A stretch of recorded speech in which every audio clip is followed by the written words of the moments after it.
Magandang araw po sa inyong lahat dyan. And thank you very much for inviting me here. Yeah, well, Davao actually, Music Scene, Pedro. ako din isang very thankful talaga kasi binigyan mo ako ng pagkakataon na makausap ka ng ganito. Alam ko, busy ka. Marami kang mga activities tsaka yung business mo, lakas-lakas ng business mo ngayon. Okay lang. Still kicking. Maraming kompetensya. So, pero at least ako mismo makapagsasabi legit yung mga shoes na binabenta ni Dennis. Almost mga shoes ko doon sa kanya kinukuha yung pang robo-robo. Well, kamusta Dance? Yung mga gigs natin, busy ka sa Geoscreen. Ayos lang. Hindi naman masyadong busy sa gigs. So, may mga schedules na pwede kaming lahat sa yung mga previous band ko ngayon. Actually, marami. Marami nga eh. pag mag-schedule, kailangan talaga sabay-sabay pwede. Kasi yung ibang kasama, busy din eh. Para at least hindi siya mabitin, at least lahat makakapag-perform, di ba? Ilan yon, like Socks and Briefs? Yeah, Socks and Briefs, High and Dry, Demendes. Yan, yung mga ganun. By the way, shout out to Sir Giovanni Gaite. Idol natin yan, Geoscreen. Shout out. Yeah. Shout out to all Geoscreen family. Kamusta ang community sa Geoscreen? Okay lang din, masaya. Actually, kakalipat lang nila ng ibang nasa may Doña Vicenta na sila, doon sa may likod ng Chowking sa harap ng Victoria Plaza. Talaga yung yung tambayan namin. So far, maganda yung nila doon. Pakisama. Doon ko nakikita yung mga kaibigan natin, mga musicians doon. Doon ko nakikita. Dami ko actually, yung mga kaibigan natin na musicians doon, yung mga digit na talaga. Artista. Mga rakista talaga. Actually, ito sila yung mga at least yung puso na dun sa rock talaga na music. So, sila yung mga musicians na kahit na matataas na yung level ng ability, ng skill, hindi sila nag-migrate to mainstream para kumita ng pera kung anong tugtog, kung anong mga ganun, mga bar thing. But stick sila dun sa passion nila mismo. Kaya doon sila nagsama-sama. Masaya yung community na yan. Nadalaw ako minsan, nakita ko yung mga friends natin doon. Lalo si Ryan. Sila Jay. Yeah. Si Dennis, hindi niya na itatanong mga kaibigan.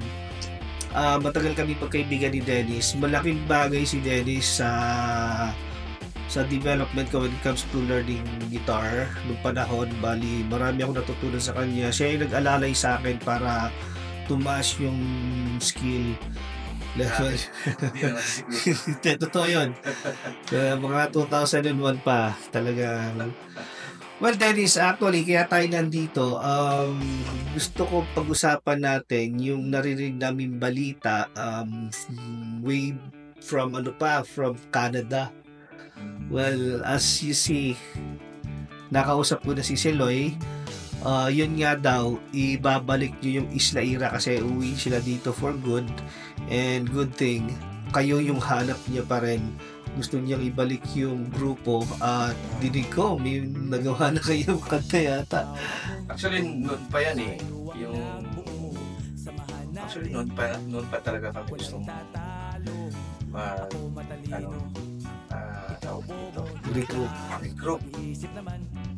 So nagkataon lang na si Zelo ay pumunta ng Canada. So ayun. Kala ko nga parang hindi na mangyayari yung Isla Ira ulit eh. Which marami excited talaga. Marami nag-aabang. Kahit ako nag-aabang talaga rito. Before natin umpisahan ng tungkol sa Isla Ira, Dennis, marami kasing mga taga-subaybay mo rin dyan, hindi lang sa Isla Ira but sa iyo mismo, na gusto rin na lang malaman ng tungkol sa iyo, mga bagay-bagay tungkol sa iyo. Kaya meron naman tayong umpisang mga konting tanong lang dito. So, let's start with this question. Pwede mo bang i-share sa amin kung paano ka nagkahilig sa musika? Yung bang mayroon bang particular na moment o tao na nagbigay inspirasyon sa iyo na matutunan to? Okay. Noon yung maliit pa ako, yung papa at mama ko mahilig sila makinig ng tape pa noon eh. Tape. Elvis Presley. Elvis Presley, tapos... Pero I'm sure baka yung vinyl pa. Hindi, tape talaga yun. Tape, wala na yung ng papa ko nun. Alright. So, hindi mo inabot yung vinyl nung araw? Wala kami nung araw na ganyan. Tape pa lang. Oh, yeah. Tapos, yun. Sa labas ng bahay, maraming tambay. So, doon ako mismo talagang nagka-interest. Kasi yung trend noon, yung mga kanto-kanto, yeah. inom, di ba? Yeah. So may kapitbahay ako na kasing lapit lang talaga ng bahay namin. Yun yung isa sa mga influence ko talaga na kaya ako tumutug ng gitara. Kasi nasa labas na ng bahay namin, kada hapon, so tumutugtog siya ng mga OPM, like Eraserheads, tapos ano ko tuwang-tuwa. Kasi ang ganda talaga ng pagka-deliver din niya ba. So yun. So you found it interesting, kaya nagkaroon ka ng interest. Tapos napunta ako sa church. Doon na talaga ako nagseryoso nung sa church na. So bali, doon mo na natutunan ng tumugtog ng gitara? Sa church. Pero nagkaroon ka ba ng formal na, let's say, aralin or schooling o self-taught lang? Actually self-taught, tapos yung mama ko, pinag-aral ako ng music school dito sa Davao. Madali lang yung experience ko doon. Kasi yung sandali lang yung kasi yung teacher ko, yung instructor ko doon, tinuruan ako sa bahay. Doon siya mismo sa bahay pumupunta. So mataas yung panahon namin. Actually, classical yung Classical pa doon. Classical yung lesson Kita ko nga. Kaya nung labasan mo ako ng gitara noon, classical. classical. Yung career ko pa, sandali yung yung classical. Tapos, sa katagalan, medyo bored na rin. Doon, lumabas ako doon sa world na yan. So, doon na lahat nag-umpisa. Rock na. Hanggang sa naging electric na.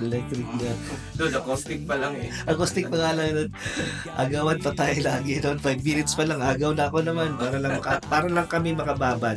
Kasi hindi kami ganun hindi kami anak ng mayaman ng araw na ultimo string. Pahirapan talaga ng pagbili ng araw. Kaya ingat ka string eh. Mariposa. Pag naputol, dugtong lang. Kasi walang pagbili. Hindi kami nagkaroon kami ng kaibigan na rich kid.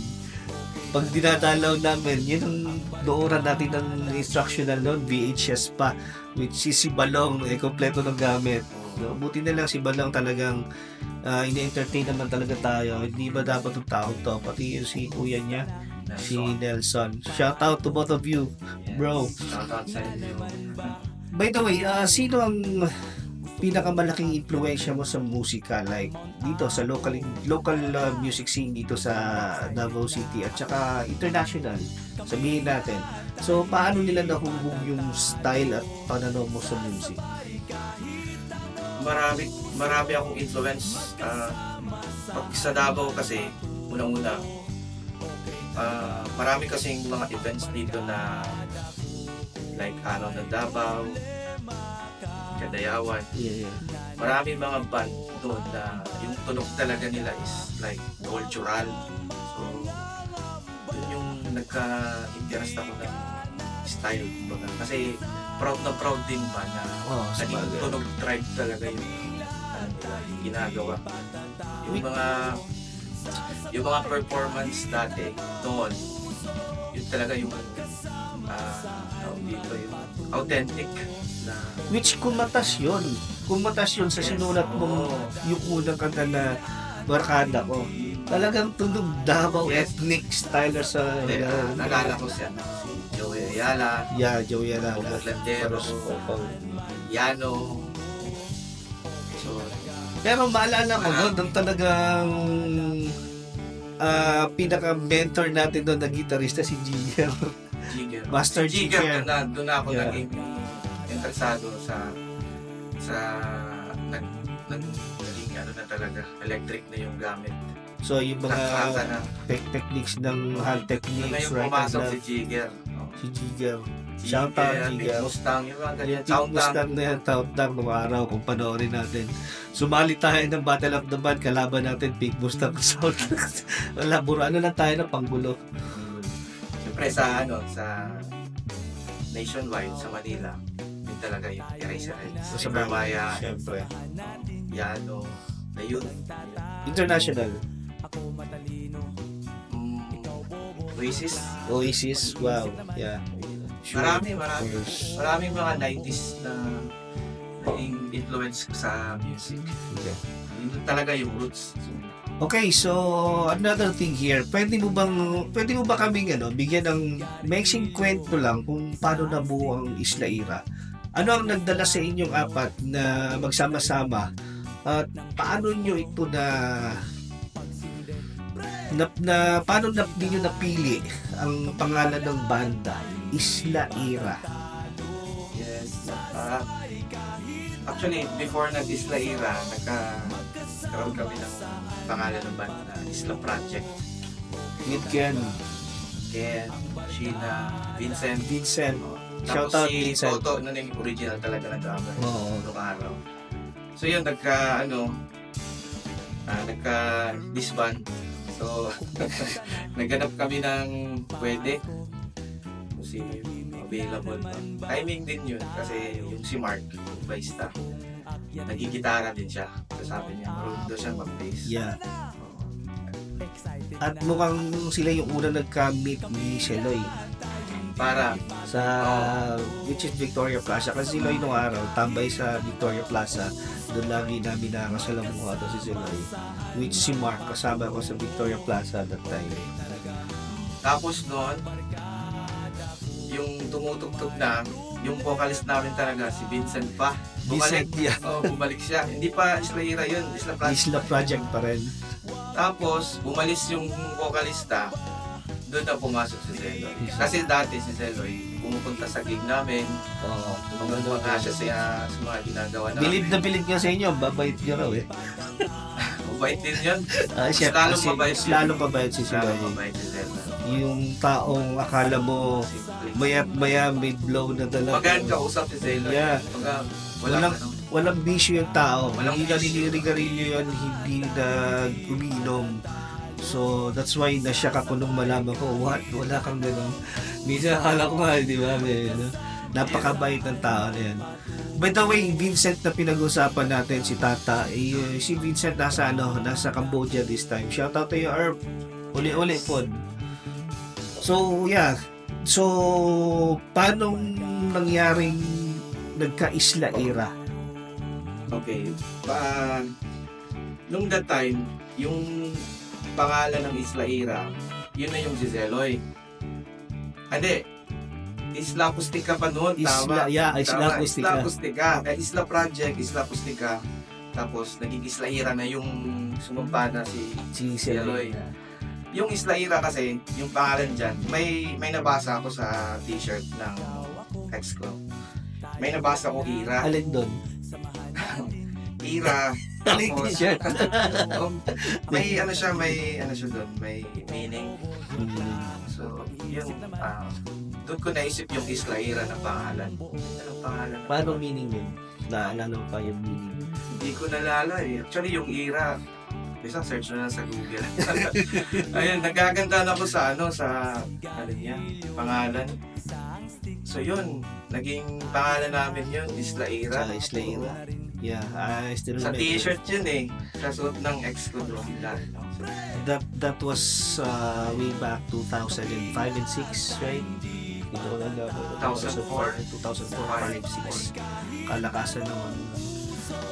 Nandun si Chess sa likod pa ng Victoria Plaza. Yeah. So, ano naman ang nag-drive sa inyo na paghaluin ng reggae, rap, pop, at yun nga, classic at tubong, yung utong Pilipino na para makawagawa ng kaibang tunog. Yung tunog nyo dito sa Isla Ira na band. Hindi, ang Isla Ira sound is OPM rap talaga. kumbaga nagkaroon lang ng idea dun sa album na. Saan? Kasi dun i-base sa barkada ko na kanta. So, yung barkada ko is buo na yun eh. Buo na siya. Acoustic pa lang yung dating sa kanta. Tapos nun, medyo nahihirapan nga kami magbuo ng ano dun, paano namin gawin. Kasi, yun na yung... Kasi hindi naman kasi talaga yun yung usual na tunog nyo nun eh. Hindi. Pinaulit sa amin eh. Pinaulit sa amin. Yung original talaga. Actually, yung barkada ko, yung plano ko talaga nun is acoustic solo lang siya ba? Wala nang band. Ganun. Pero doon is rap na. So, ibig sabihin, meron tong... Binase yung ano eh, yung mga kanta sa album. So, medyo mahirap. So, may influence dito yung production. Of course, mas sila yung ano eh, sila yung masusunod eh, yung production. Okay. I'm not sure kung pwede natin banggitin yung management na yun, but just for us to be safe, huwag na lang siguro. But siguro kung papayagan tayo, at least matanong at the near future. Kaibigan naman natin yung mga yun eh, sila Kuya... Malaking bagay sila actually, malaking bagay talaga yung nangyari sa amin. By the way, banggitin ko na si Kuya. Kasi talaga Kuya. namin in-expect na magkakaroon ng break. Yeah. Banggitin ko na si Kuya Rebel Magdegasa. Oh, yes. Malaking Kuya Rebel. bagay. Kamusta po? Ay, Kamusta po? So, yes, bigyan mo naman kami ng simple sketch kung paano ang proseso ninyo ng paggawa ng kanta, yung pagsulat. Paano kayo nagkaka-isip ng mga idea at ano ang papel ng bawat isa sa miyembro sa pagbuo ng isang kanta. kasi ang maganda dun sa paggawa ng kanta, kaming apat talaga. So mas maganda siya gawin, tsaka effective kasi nandun na yung lahat ng formula eh. Although may mga sarili kaming sinusulat, pagdating sa apat, kami talaga. So parang kumbaga kung alin yung pinakamagandang part sa bawat isa, yun yes, ang kukunin nyo Oo. para pagbuo. Yun. Yung sumusulat talaga, si Toto, ako, tapos si Mark, may sinusulat din, si Zeloy. So pag mas maganda pag kaming apat talaga. Hindi pwedeng, Talagang maganda yung chemistry ng hindi apat. pwedeng hindi kaming apat na magja-jive. Hindi pwede nga. Although, ang alam ko ako mismo in my personal knowledge, sa inyong apat, ikaw yung mas may artistic mind. Alam ko yun eh. Tinod na. No, humble lang to. Then Kilala kita eh. si Zeloy, si Tonto, si Mark.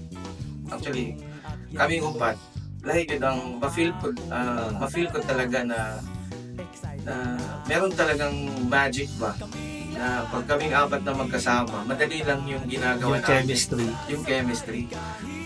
So, yung pinaka talaga, yung pinaka root. So, the chemistry makes everything easy for you. Yes. Right? Easy na rin gawin yung mga kanta. Galing. Pag sabay-sabay na kaming apat. Gulat nga ako eh. Kaya biglang ang dami na ng kanta na isulat nyo. In a small span of time lang. Yun yung... Short span lang. Yun nga yung pinaka... Especially si Siloy. Nung magkabanda siya sa inyo, first band niya to, less than a year, salang agad ng recording. That was just less than a year, di ba? Hindi naman umabot ng isang taon yun. Ganun naman kabilis. First time lahat talaga. First time lahat mag-recording. Malayo sa malayo sa isipan namin na magkakaroon ng ganong break. Siguro destiny. That's pinagsama kayo. Talagang malaking bagay yung mga nakasama talaga namin. Yun yung pinag-uutangan talaga namin. Yeah. Kaya nga nagkaroon ng ganitong ano ba? Kaya nga maraming excited na mga tagapakinig, yung mga dati yung fans, kaibigan nandyan. Excited sila na mapanood uli yung Isla Era, na alam ko mas mapufulfill yung excitement na lahat pag nakita kayong apat kompleto pa rin. Yun. Kami din, syempre. Actually, mas mas excited nga kaming apat kaysa sa mga fans. Exactly. Ganun ba? Well, scoop yun ha. So, eto, ano ang ilan sa pinakamalaking hamon na hinarap ninyo sa inyong grupo bilang magkasama kayo nung araw? Itong hamon na to, paano nyo naman to nalagpasan? Paano nyo na overcome?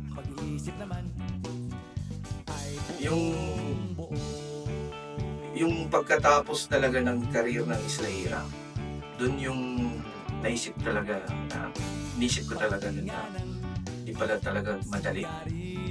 Kasi parang parang nabigla rin kayo nun parang asawa na yun parang ganun ba.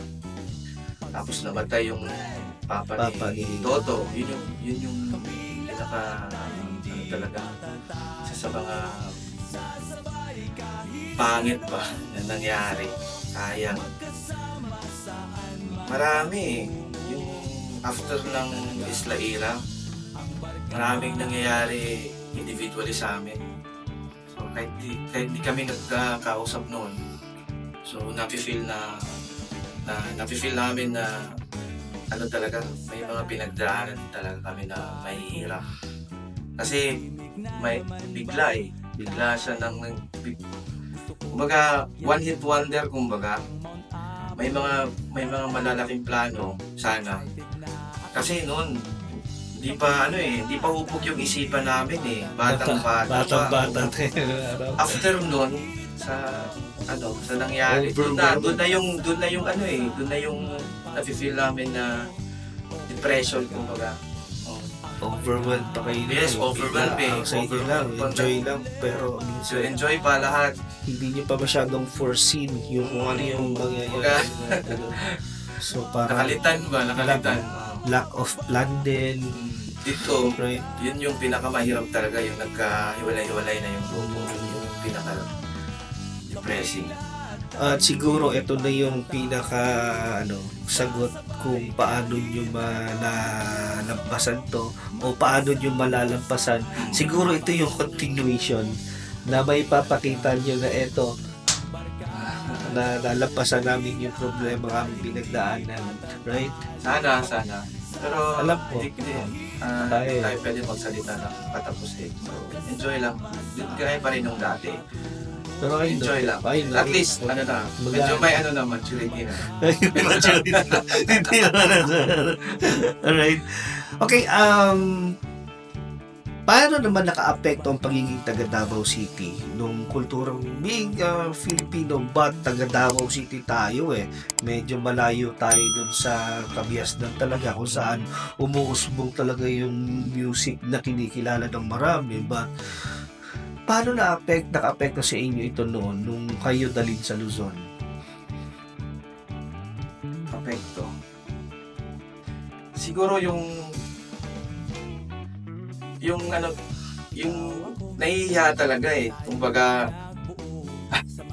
parang hindi deserve mo. Parang maganda na feel mo. Marami talaga magagaling na banda, especially sa Davao. Yeah, at that time dito sa atin. Yes, maraming siguro sabihin natin mas deserving ba, gano'n ba? Siguro siguro mas Day 7 right? Siguro nagka-timing lang din kasi yung tinutugtog namin more on OPM. Okay. Kumbaga doon kami sa genre na sakay talaga, masa talaga. Kasi yung mga taga Davao, maraming tumutugtog ng mga show band. Tapos meron pa itong mga tawag dyan, mga pinasisikat madalas competition na English, pinasisikat madalas mga western music, right? Mga western. So sa amin, OPM, kumbaga maraming magagaling Hindi naman namin niisip na mahirap Kumbaga medyo nakakaya lang din. Wala namang naging discrimination pagdating. Maraming discrimination. Dahil ba taga Davao lang, ganun ba yung probinsyano, pero kahit dito sa Davao, maraming But of course, alam ko na Hindi overcome tanggap. yun. Matatanggap nila yun. At yung mga ibang sa side na yun before, alam ko ngayon, positive side na sila at inaabangan talaga nila ang pagbabalik talaga nitong Isla. Sorry sa mga hindi namin kaya mapasa yung I don't think you should say sorry because hindi naman dapat na ipaghingi ng tawad yan, I know. But let me just ask you this one. Ano ang ilan sa mga pinaka-di malilimutang sandali o highlight ng inyong career bilang isang grupo? Marami. Siguro sa akin yung hindi pwedeng kalimutan yung nagkaroon na kami ng career talaga ba. So tumutugtog kami sa mga iba't ibang probinsya, lugar. Yun yung pinakamasarap doon kasi may mga nakakilala na, may mga tao na nagkagusto na sa amin. Yun. So yung feeling, pinaka the best. Yung feeling na nakikilala na yung kanta nyo, na natatanggap na talaga Pilipino. Yung natatanggap na ng Pilipino. Yung song namin sa radio pala, yung nakinig na, yung napakinggan na namin yung lumabas na sa radio. Yun. Masarap sa feeling, di ba? Well, before, kung mula noong Isla Ira, babalik ka lang ng mga 5 years, pangarap pa lang yun di ba? Yung mga imagination na pangarap na hindi mo akalain na after 5 years, andyan na pala, kumakatok na. Actually, yung Isla Ira, yung iniisip ko talaga nun, may mga vision na ako ba, may mga dreams na talaga ako sa grupo na sana magkakaroon ng ganitong career. Yun, so far nangyari siya. Nangyari siya kasi iniisip ko na ba na sana magkakaroon din kami ng career na gaya ng ibang banda. Nangyari naman. Yun, yung positive lang yun. Hard work. Hard work. Syempre, hard work. Grabe kami mag hard work kahit walang kain. Well, pinagdaanan natin yan. Hindi namin iniisip yung yung pagod. Nilalakad natin hanggang kila Toto sa hillside para lang makakain siya ng tulong papa niya tapos makapractice na siya. Yun yung maganda kasi supportive talaga yung papa ni Ertas ni Toto, ang drummer. So ngayon, dahil plano din yung muling magkasama-sama at ipatuloy ang nasimulan bilang bandang Isla Ira, anong maaasahan ng mga tagapakinig, mga fans, mga kaibigan mula sa Isla Ira sa pagbabalik Joy? In the near future, anong aasahan nila? Aasahan lang siguro nila na good music, tapos and more mature. Ano pa ba? Yung totoong tunog ng Isla Ira. Ang inaasahan ko siguro parang more on Isla Ira talaga tunog. Yung mga tunog na mula sa kanilang puso talaga, right? Yes. I think that's it. And more music, great performance. Of course, asahan namin yan at alam naman namin na kaya-kaya nyo i-deliver. By the way, Dance, before tayo magtapos, meron lang akong isang gustong itanong sa'yo. Isang tanong lang. If ever pababalikin ka sa past, dun sa mismong puntong mag-start ka sa career mo at ayan na yung opportunity, pipiliin mo pa rin bang makasama the same persons or hanap ka na iba? The same person, sila pa rin. Kasi hindi naman pwedeng palitan Isla Ira, kaming 4.